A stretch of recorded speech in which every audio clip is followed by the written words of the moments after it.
bababa na po kami guys. Malapit na po.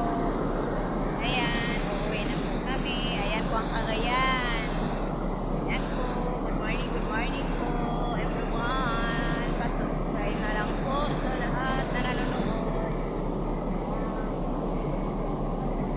Ayan, bye-bye Tubo. Bye-bye Tubo. Bye-bye. Thank you. And God bless Tubo. Ayan po mga guys. Ayan po. Dito po ako ngayon.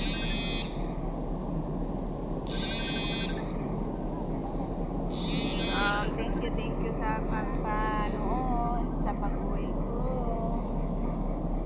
Ayan po. Diyan po. Naku po, may tumatawag.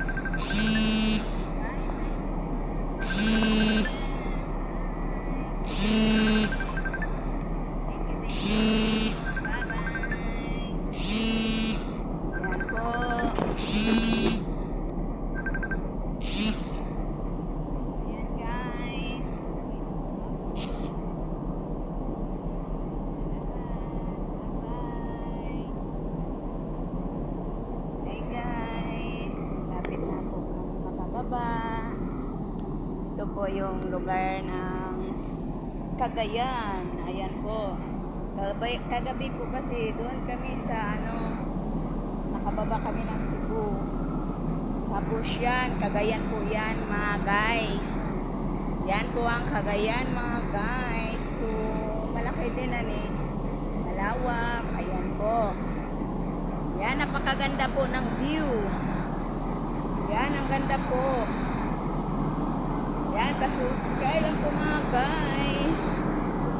Yan, mag-enjoy po, mag-enjoy. Mag-enjoy po ang nakali sa barko, mag-enjoy sa buong family, sa kanilang paroroonan. Ayan mga guys. Yan, masikat na araw, maliwanag. So mga guys, pupunta na ako sa loob. Kasi parang bababa na yata. Guys.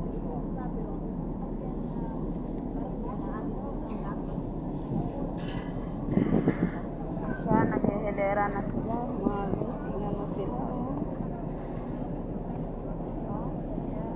Naka-uniform. Tapos yung mga karito nila, alternate din, no? Diba? Talagang mapagkatiwalaan nga naman. Ayan po yung mga view. Ayan guys, ang ganda. So, may sarili silang mundo. May discipline po sila. Ayan, naka-uniform po sila mga guys. Pero ako bababa na. Kasi yung mga gamit ko guys, baka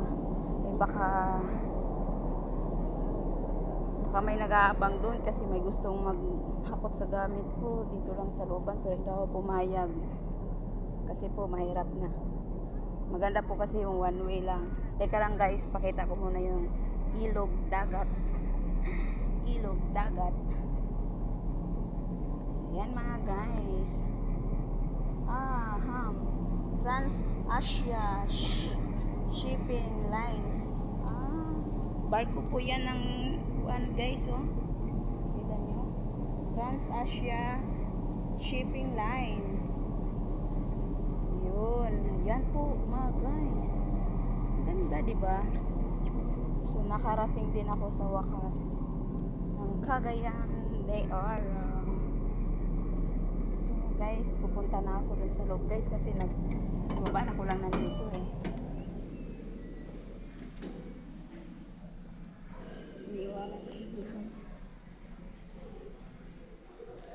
Ayan guys, bababa na ako.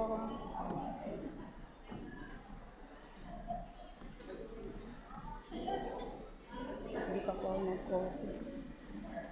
Mamaya pagdating ko doon, nag-coffee ako.